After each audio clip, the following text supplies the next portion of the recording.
Halo, assalamualaikum semuanya. Di video kali ini, saya akan menjelaskan tentang manajemen risiko valuta asing. Sebelumnya, perkenalkan nama saya Ika Maudianti Lumia, mahasiswi perbankan syariah. So, tanpa berlama-lama lagi, mari kita lihat videonya.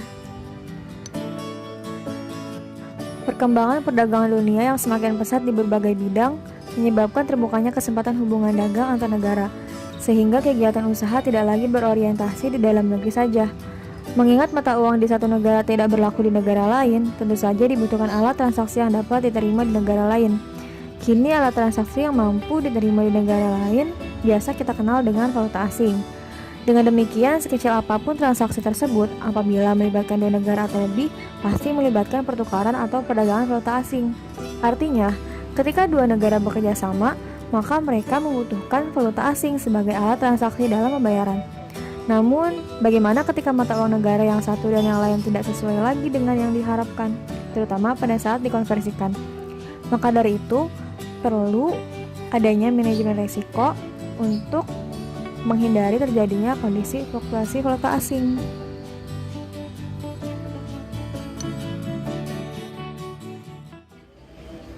Sebelum kita membahas tentang manajemen risiko valuta asing, kita harus tahu dulu nih definisi dari valuta asing itu sendiri. Valuta asing atau falas atau foreign exchange adalah mata uang yang dikeluarkan sebagai alat pembayaran yang sah di negara lain. Nah, tadi kan udah tahu kan definisi dari falas itu sendiri. Sekarang kita lanjut ke definisi dari resiko valuta asing.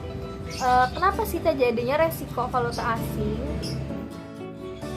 Resiko valuta asing merupakan resiko yang terjadi pada saat perubahan mata uang asing di pasaran itu tidak sesuai dengan apa yang diharapkan, terutama saat dikonversikan dengan mata uang domestik.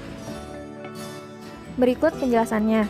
Yang pertama ada accounting atau translation exposure, yaitu melakukan kebijakan untuk mengkonversi aktiva dan pasiva perusahaan dalam bentuk valuta asing jangka panjang ke dalam bentuk mata uang domestik negara yang bersangkutan. Next, ada economic exposure atau disebut juga operating or competitive exposure, yaitu melakukan research dan analisis secara mendalam terhadap tren kurs valuta asing yang terjadi pada masa yang akan datang. Yang terakhir ada transaction exposure.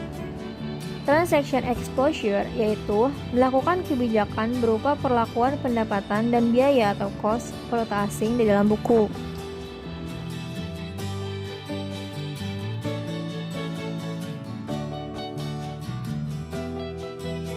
Yang pertama ada non-performing loan atau NPL.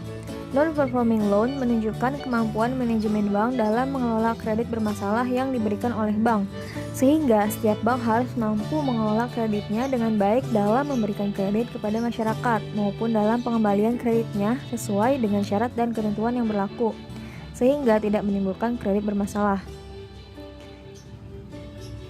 Next ada posisi devisa neto atau PDN.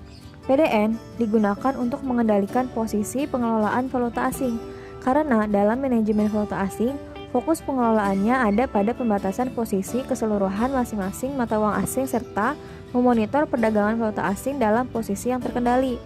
Menurut Peraturan Bank Indonesia Nomor 6/2020/PBI/2004, Bank Umum wajib memelihara posisi devisa netonya secara keseluruhan setinggi-tingginya 20%.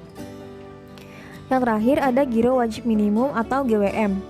Valuta asing berdasarkan Peraturan Bank Indonesia Nomor 12/19/PBI/2010 tentang giro wajib minimum Bank Umum pada Bank Indonesia dalam rupiah dan valuta asing menyebutkan giro wajib minimum adalah jumlah dana minimum yang wajib dipelihara oleh bank yang besarnya ditetapkan oleh Bank Indonesia sebesar persentase tertentu dari dana pihak ketiga atau DPK.